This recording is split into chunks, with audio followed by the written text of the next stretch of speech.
All right, so next up, let's take a look at Utah State versus Purdue. Utah State coming in at 28-6 is the 8th seed. Pretty dominant win today over TCU. Purdue coming in as the 1 seed, coming in at 30-4. Pretty good win today. Now, it kind of was questionable at some points, but by the end, they end up separating to make it good enough. You know what I mean? Utah State coming out of the Mountain West, Purdue coming out of the Big Ten.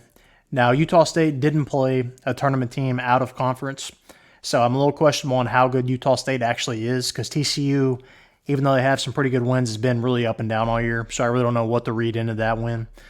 And then Purdue, pretty tough schedule, if not the toughest in America. Utah State, let's focus on them real quick. All right, led by Osibor. Schedule-wise, all right, like I said, no tournament teams played in the non-con. Now, Santa Clara, that's a good win. All right, I know they didn't make the tournament, but Santa Clara did beat Gonzaga. And then in conference play, kind of split with everybody that ended up making the tournament. You know, San Diego State, a win and loss to. Colorado State, a win and loss to. Boise State, so on. And then Purdue, all right, we know what they're capable of. They made it out of the first round now, led by Zach Edey, obviously.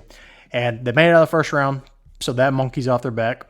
Non-conference-wise, wins over Gonzaga, Tennessee, Marquette, all teams that won last week, or not last week, in the first round.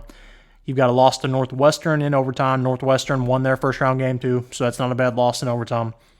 Wins over Alabama, wins over Arizona, wins over Illinois.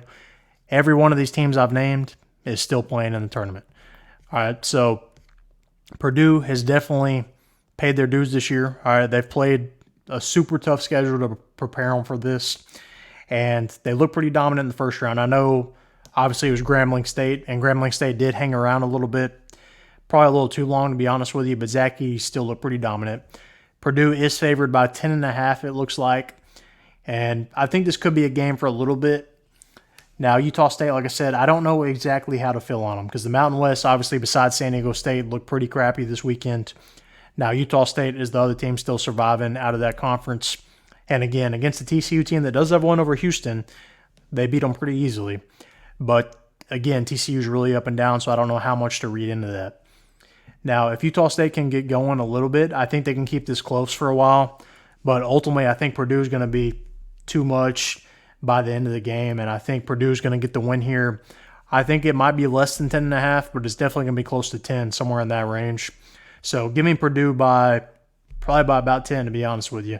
Probably right around that spread range. But who do you think wins this game and why? Let me know down in the comment section. Make sure to like this video. Most importantly, subscribe.